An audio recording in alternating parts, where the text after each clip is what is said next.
Welcome to the September 11th special from the Brecht Forum. This is the virtual Brecht, and we have as our special guest of the morning, Samir Amin, being beamed in directly from Cairo in Egypt.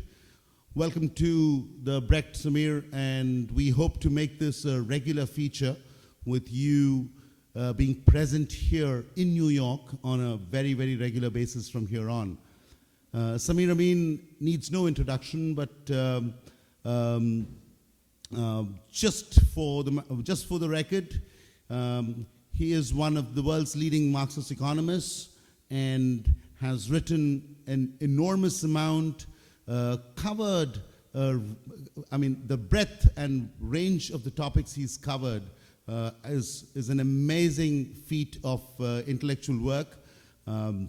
His books include Imperialism and Unequal Development, The Spectre of Capitalism, and The Liberal Virus, among 30 others. And welcome to the Brecht, Samir.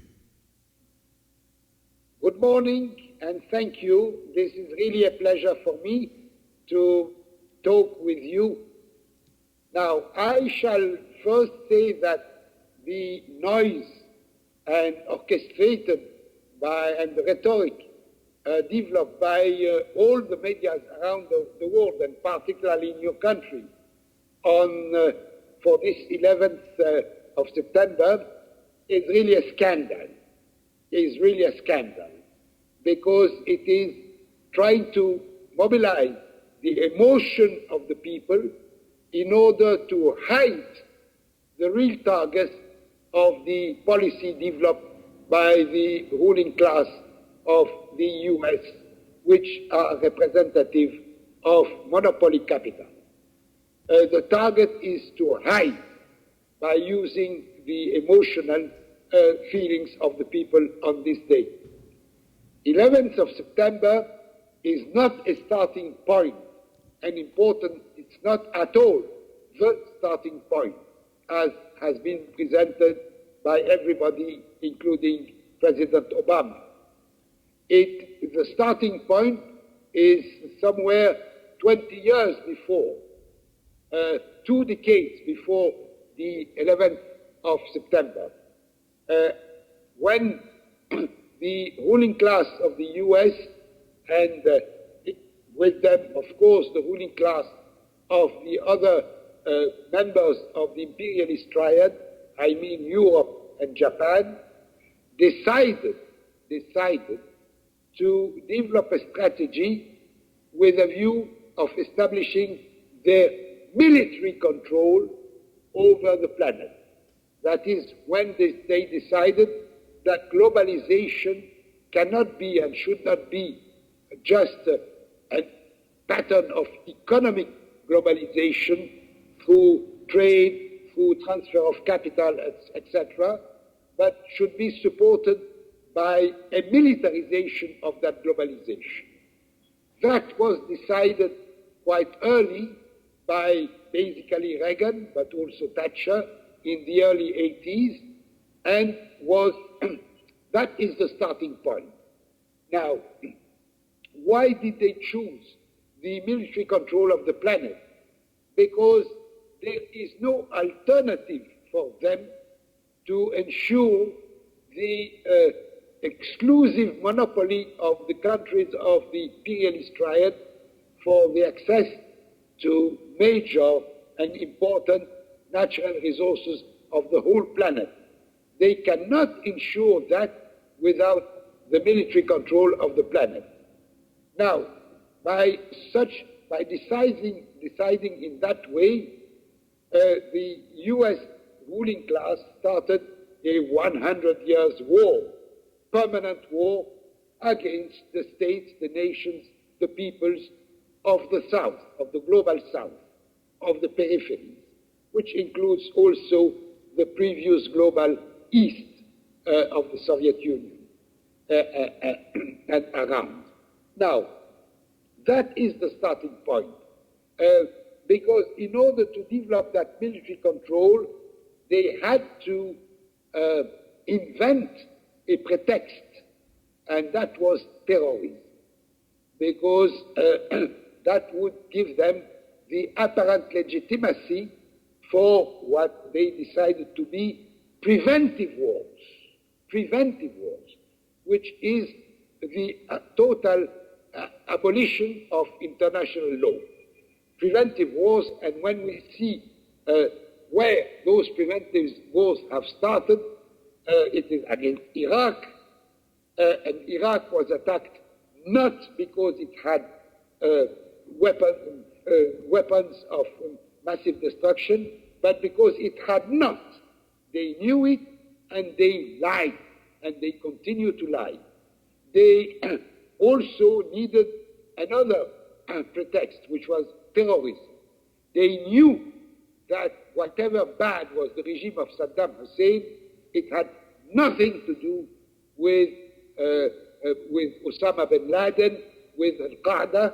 It had nothing to do, and they lied also. They needed such things in order to develop their plan of military control of the planet. Now, they started, at some point during those decades, a whole thick report was drafted under the typical title of For an American 21st Century. And in this report, which was, I think, signed by Clinton, not by Bush first or Bush the second, but by Clinton, and it is continued by Obama, of course, in that report, they considered that the U.S. should give to itself that curious right of moving to preventive wars whenever it decided, which it means the end, the abolition of international law, the abolition of what had been established after World War II, that wars is illegal, war is not accepted, and any military intervention should be limited in time and relative and decided by the United Nations only. That they have dropped this completely. It's the abolition of international law. Now, in order to, they developed it immediately after the breakdown of the Soviet Union. In 1991 was the first attack, the first war, the first Gulf War. It is true that Saddam Hussein gave them a pretext with the invasion of Kuwait, but he was to some extent encouraged to do it in order to have this first strike and 10 years of bombing, etc., of Iraq. You know, when we are speaking of terrorism, we should not forget that there is also state terrorism. Killing thousands of innocent people is always a crime. Destroying the two towers of New York is a crime, but bombing and killing tens of thousands also of innocent civilians in Iraq or in Gaza or elsewhere is no less a crime. It is state terrorism, which is no less than, let's call it, if we can call it so, private terrorism. Now, in this report, it is considered that through preventive wars, the casualties could move up to 600 million people. 600 million people. That means exactly 100 times the Holocaust. It's not a small figure. And behind this figure, it is obvious that the real target is eventually a nuclear attack on major countries, number one, on China. Now, this plan for the military control of the planet selected the area of the Middle East, the Asian Middle East, as an area for the first strike, not the last one. Why this area was selected? for a variety of reasons which are obvious. One, because of oil, and through the direct military control of the region and of its oil, the US and their partners, European and Japan, could eventually, if they need, deprive the access to oil for other countries, particularly the emerging countries of the South. Now, also because of its geographical position exactly in the center, in the middle of the Eastern Hemisphere, at an equal distance from London, Singapore, Beijing, Johannesburg. Third, because they have in that region an unconditional ally and a strong military ally, Israel. And fourth, because the systems, the political systems, because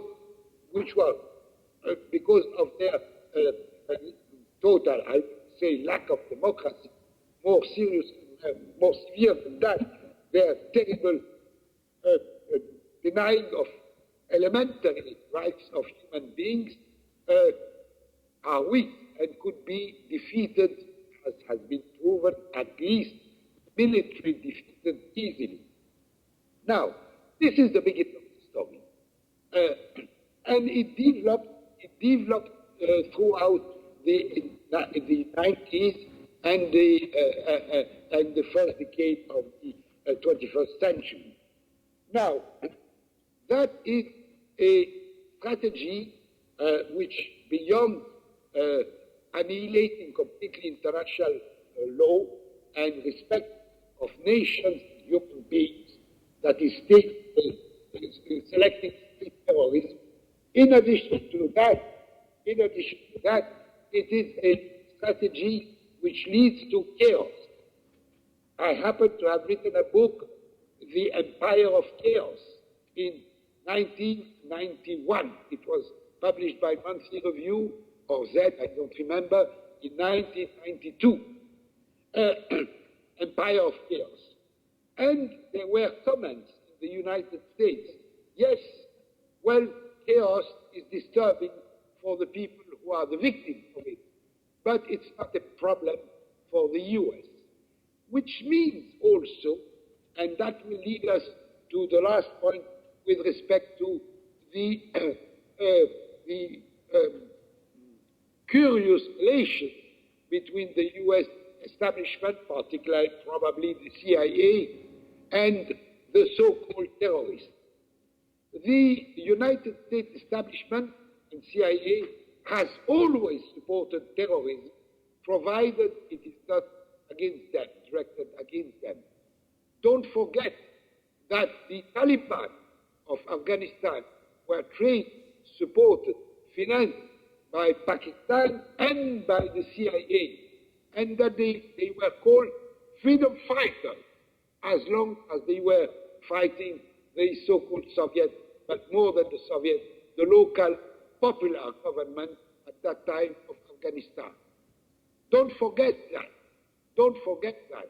And don't forget that the US continued to support probably terrorist organizations which are not afraid of moving along terrorist actions against Russia in the Caucasus, against China in the Xinjiang, and against any other country which they would not be happy with their policy. So the chaos and the support for terrorism is part of the strategy of the US ruling class. It's part of it. Now, what has happened is always what could be imagined could happen in such case, that some of those terrorists directed their attack on the US, and this is what is not allowed. Terrorism starts when the US are struck. Terrorism elsewhere is no problem. Is no problem at all. I would even go a step further and say, how is it that this happened? Well, there has been never been a real inquiry a real serious one about the whole event before and immediately and before and the event. Very superficial arguments have been given that the communication between FBI and CIA was not really efficient, that this and well, I don't know. I'm not an officer working in some special secret services who could know, but I have some doubts. And when you see the face of President Bush, when he was announced the event, and he was in a school, visiting a school in Florida, and he remained 7 minutes, it's long 7 minutes, before reacting. But we saw his face. It was repeatedly presented on the TV, including today. And looking at his face, one of the, it's possibly not the correct one, but one of the possible understanding of what could be read on his face is that he was thinking, finally, it came. It is going to be very useful. And it was immediately used. Immediately, the decision to attack Iraq, which was previous to that, and which had been prepared by 10 years after the first Gulf War, of bombing, of destroying, of making Iraq unable to defend itself, was decided. Knowing perfectly that Iraq had nothing to do with Osama bin Laden. Nothing to do. Absolutely nothing. So this was a lie which was known to be so. And then after the invasion or the establishment of military intervention in Afghanistan. So we can know that the event itself is not the beginning of the story. It's only one mark on the long road which started before. Now, this is my general introduction, say. Now, argument also, ideological argument, have been fabricated in order to legitimate the military control of the planet. One of them is the famous Huntington thesis on the clash of civilization. My good friend Gilbert Ashkar, a Lebanese comrade, called it the clash of barbarity, because it is the clash between the state terrorism developed systematically with a view to establishing the military control of the planet on the one hand, and that type of answer which came from the most, in some areas, this type of terrorism. But there has been also other responses, not terrorist responses, but also political responses to defeat the plan of the US and NATO to establish their military control of the planet. And what has been developing during the two past decades in Latin America, revolutionary advances, what has been started also and developing in Nepal and in other countries, what is developing now in a number of Arab countries, are also a response to the challenge that is rejecting the military control of the planet with a view to establish, to militarize the globalization and make this pattern of globalization for operating to the exclusive benefit of monopoly capital so powerful that nothing could be done against it. These are the correct answers through mass popular mobilization with political targets, of course, of changing the system. Thank you, Samir. Let me get into the middle there and say that... Now I'm here to hear your more specific questions and try to answer. Sure. So, I mean, I think you've just framed it also well in terms of absolutely condensed history of the last 20 years, the nature and method of how the imperialist triad of the US, Europe, and Japan have thought their strategy through.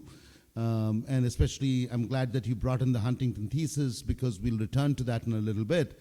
But what I want to do now is to connect some of what you said to some of your work around broadly the history of capitalism itself. You've been theorizing for a while about the long history of capitalism, and while it is true that under conditions of globalization, what the last 30 odd years, that part of the plan does seem like a significant degree of military presence and control of various parts of the planet. My question, in a sense, is how does that kind of a necessity for military intervention and military presence fit in with your broad ideas of the history of capitalism? You have a particular take on where capitalism is in historic terms right now in this contemporary moment.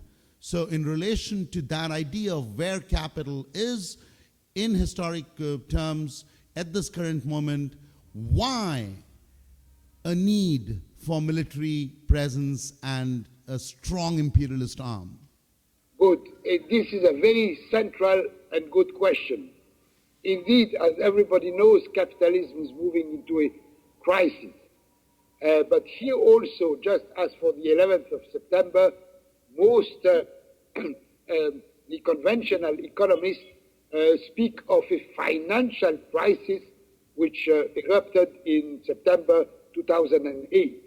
No, again, just like for the 11th of September, September 2008 is not the starting point of this crisis.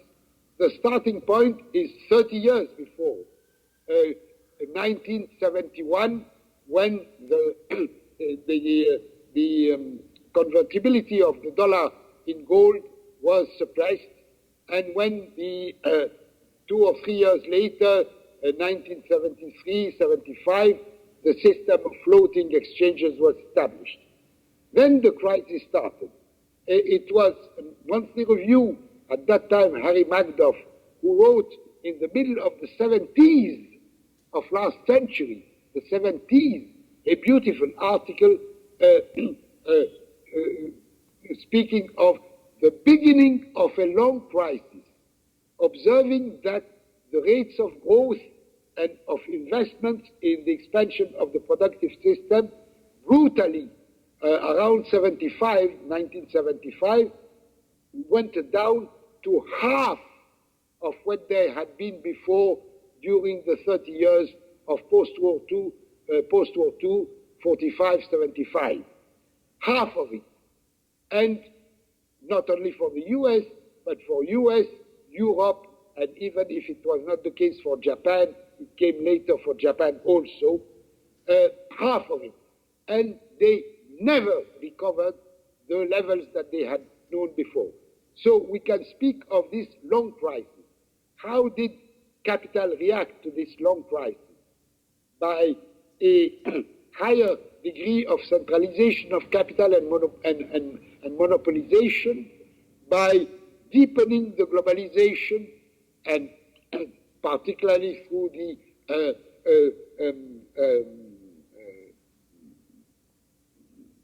plans of the adjustment, the structural adjustment imposed upon the countries of the East and the South, and by also the financialization, which led to creating alternative outlets for excess capital moving into bubbles. It is also Foster recently in the monthly review who analyzed the system as moving from one bubble to another. And we had a series of bubbles. We had the Southeast Asian bubble of the late 1990s, We had the bubble of internet 2000, 2001, and we had the subprime of 2008, and we have now other bubbles around mineral resources and agricultural food products. Now, this system is losing very quickly its legitimacy, particularly in the countries of the peripheries, which are the major victim of that pattern of globalization, major victim. And this is why the political systems of those peripheries had to be based on the most violent dictatorships. Don't forget that Mubarak, Ben Ali, to take those two cases in Arab countries, were supported by the US and by Europe to the last minute. Now, and therefore, because precisely those systems are, have never been able to build a serious degree of, acceptable degree of legitimacy, and is losing this legitimacy quickly, that there you have uprisings, call it as you want, of the people in the peripheries, Latin America, Asia, and Africa. This is why they need the US, Europe, NATO countries, need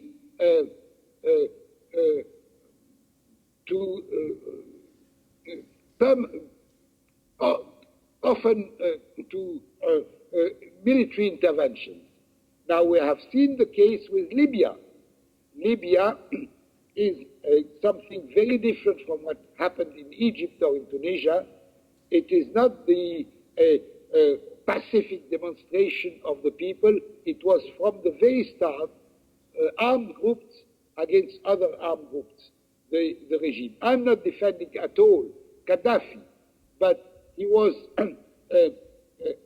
but what is very specific of the case of Libya is that the so-called opposition, armed from the first minute, called NATO to the rescue.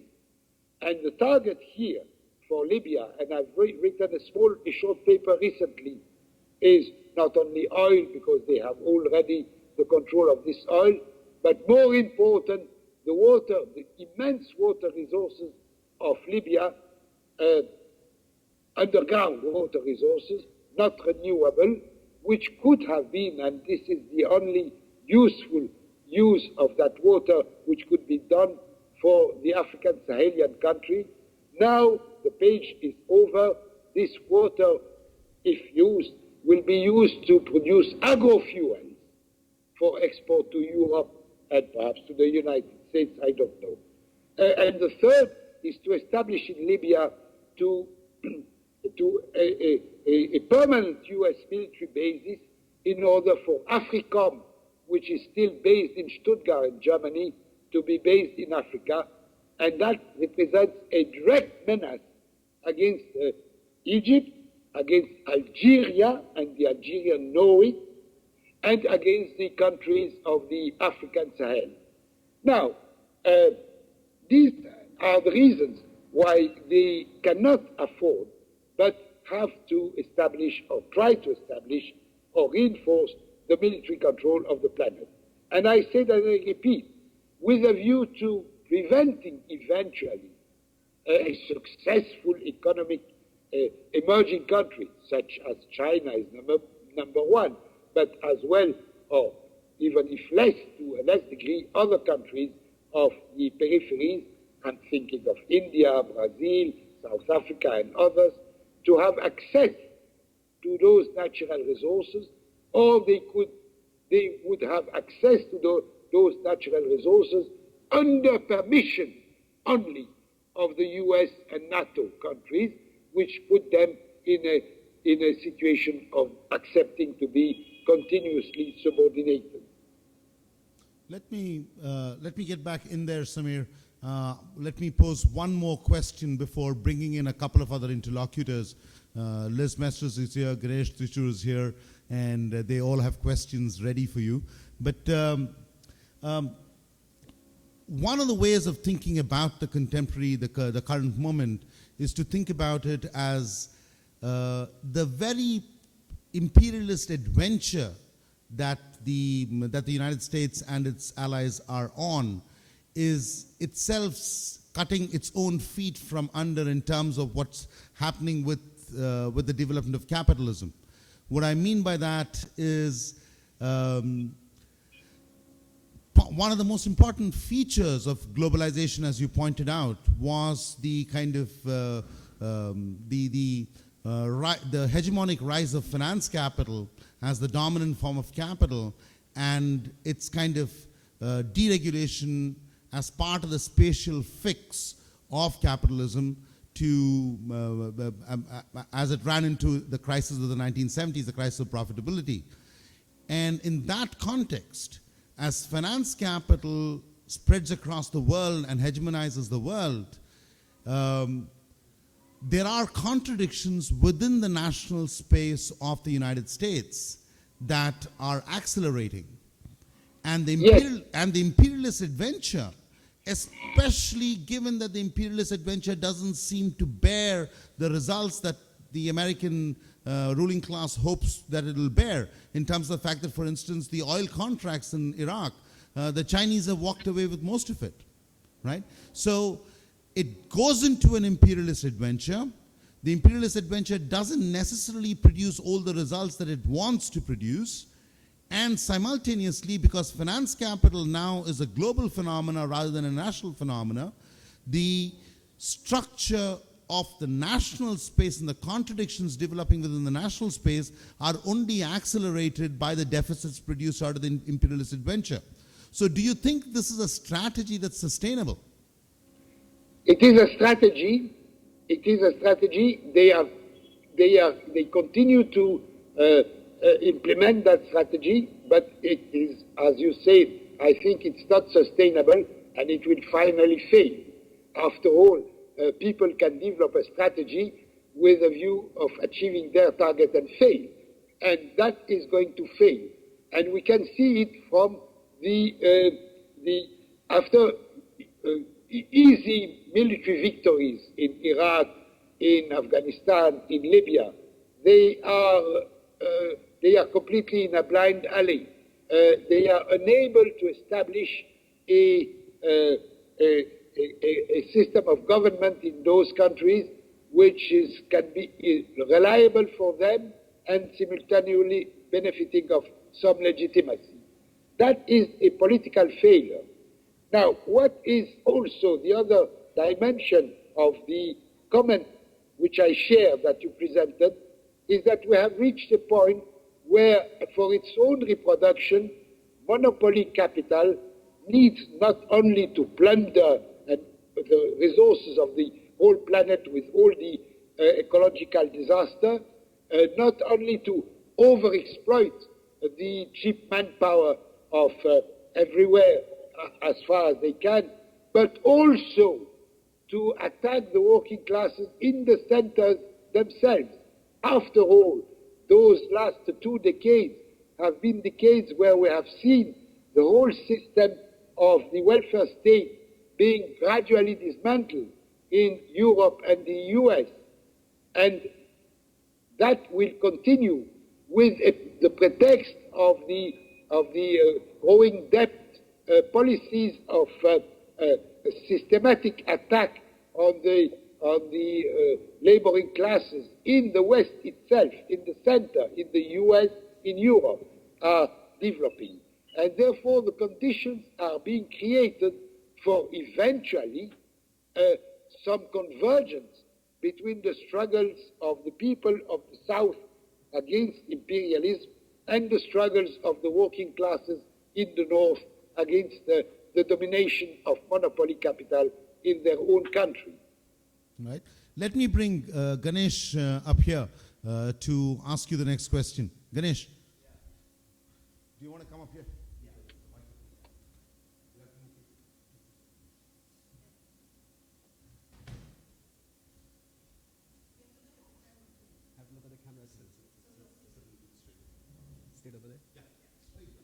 Okay. Hi, Samir. How are you? Hello, fine, thank you. You may not remember me, but my name is Ganesh, and I met you. I remember you. The picture is not very clear, but I can remember you. I remember the name and even the face. So where did you meet me? Wasn't it in Hanoi? Huh? Sorry? Wasn't it in Hanoi? Hanoi. Yeah. Okay. Samir. Yeah. I may have forgotten where I met you, but I met you. We met at Binghamton University. At Binghamton. Okay, fine. And you came to give a talk at the Brodell Center. Yeah. In the 1990s. Oh, yes. 15 years ago or something like. Yes. Yeah. So I enjoyed your talk, and I have some questions for you. Please go on. Okay.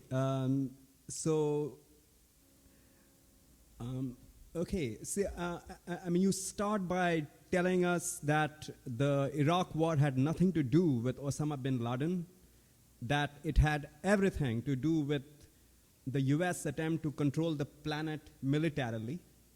Yeah. And in the process, you argue that the post-1945 international law system has been pretty much abandoned. Is that a correct representation of your position? Absolutely. Okay. So in that context, my question is, how does one explain the revival of the UN, for instance, as well as many of the Bretton Woods institutions like the IMF, the World Bank, all these supranational institutions that for about 2.5 decades did not really play any important role, but suddenly were revived in the course of the crisis of the 1970s and beyond. So, no, allow me to disagree. I think there is no revival of the political role of the UN. Absolutely no. What is being, and this is a farce, it's a farce, and a dangerous one.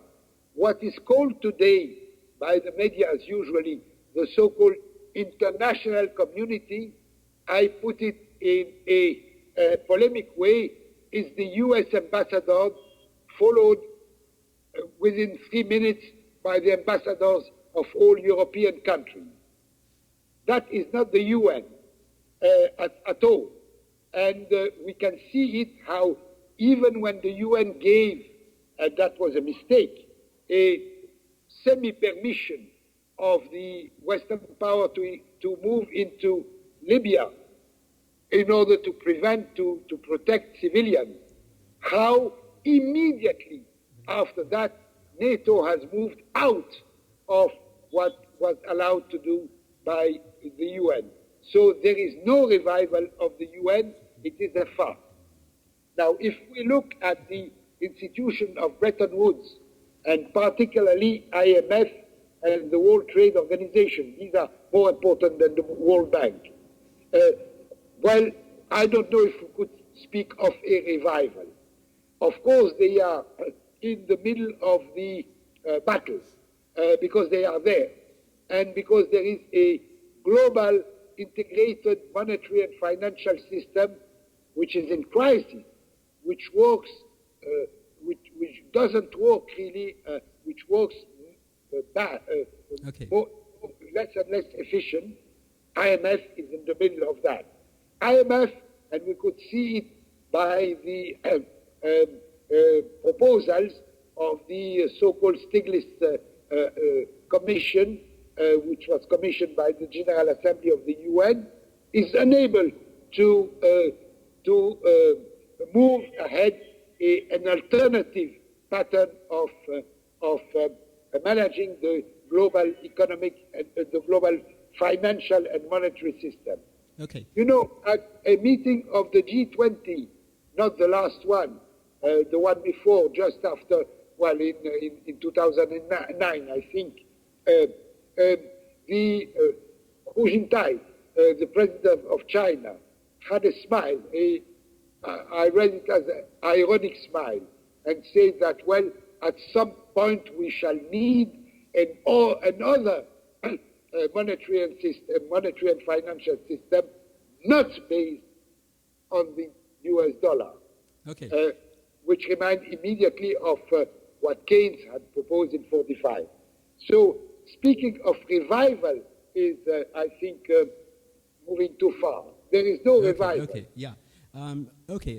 So here is a short follow-up question. I mean, Biju told me that I have one question and only one more question to follow up. So I'll just kind of condense it. And which is this: given the trajectory of the financial crisis, given the financial meltdown, given the resurgence of certain spaces like the BRICS, Brazil, Russia, India, China, South Africa, etc. I would like to know from you, what are the prospects for an African renaissance? What are the prospects for Africa in the context, for instance, of the current Middle Eastern crisis, the Arab Spring, and then the resurgence of the Arab Spring more recently in the last few days? I was wondering whether you may want to address that. Yeah. Your question is not an easy one to answer. On the one hand, you have the peoples, the popular classes, and we can see in African countries the echo of the movements of the protests and the wide protests of the peoples in some Arab countries having an echo in Africa. And there are already signs of that in many countries, from the Senegal to South Africa to Angola to Botswana to many places. And we'll see more of that. That is on the one hand. Of course, these movements will be what they will be, and they will be quite different from one country to the other due to specific political conditions. But on the other hand, Africa is the weak link in the global system. It is the area which is submitted to the most massive plunder, particularly of its natural resources, which are very abundant and important. Africa will have a renaissance because there is the will of the people to move in that direction. But this renaissance cannot be dissociated from recreating a type of, let's call it, common front of the South, global South, that is Asia, Africa, and Latin America, vis-à-vis global imperialism, the triad, US, Europe, and Japan. Now, there are a number of problems and difficulties because precisely the BRICS that you mentioned you see I'm speaking in the past, were successful in their strategies of taking advantage of globalization as it is during the period of the flowering period of this globalization, the 90s and the early 2000s, the first half of the first decade of the 21st century. But this is not sustainable and will not continue.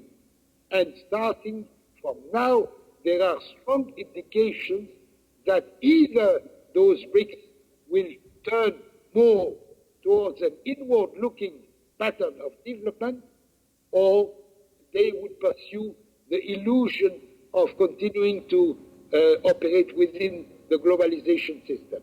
I think, and particularly that the ruling power in China is aware of that, perhaps less in some other countries, emerging countries, but is aware of that. And therefore, on our agenda, the rebuilding of, let's call, well, I don't want to say Bandung 2, because there are no remake in history, but we can still call it Bandung 2, very different from Bandung 1, of course, and a tricontinental of today, very different also from the tricontinental as it was imagined in the early 60s in Cuba, will have that. And this goes along, the African Renaissance goes along with that. Terrific, Samir. What we need to do at this point, because of some hardware issues at our end, is we need to take a 3 to 4 minute break and come back and follow up with the last couple of questions. We'll need you for around another 15 or 20 minutes. And Not more than that, please. Say it again, Samir. Not more than that, because I have another appointment. So how long can you go for from here? Yeah. Another 5 minutes at least? Yes, no, 5 Okay, minutes. then let me bring Liz in here to ask her last question, and then we will end the session. Hi, Samir. I'm looking the wrong way. Oh, hello. Yeah. Hey, Great to how see are you. I just wanted to ask a question on kind of from the voice of the New York Marxist School, and it has to do with articles of yours that I've read where you say one thing we need in these times is a creative Marxism. So I would like you to elaborate just briefly on what that means to you, and also if you see any, what kind of signs you see of such a creative Marxism coming about. Right. So that's it. Okay, I won't be able to give you an answer to such a question in 5 minutes, because that would be so arrogant that it would be meaningless. You know, Marx was really a giant. Actually, Samir, I am really sorry to interrupt, but could we actually take a 2 minute break, and then you can, take 7 minutes? Just give us a 2 minute break because we got some hardware issues. So Okay, thank you. 2 just minutes break. stay right there. We'll be back with you. I'm staying here. Yeah.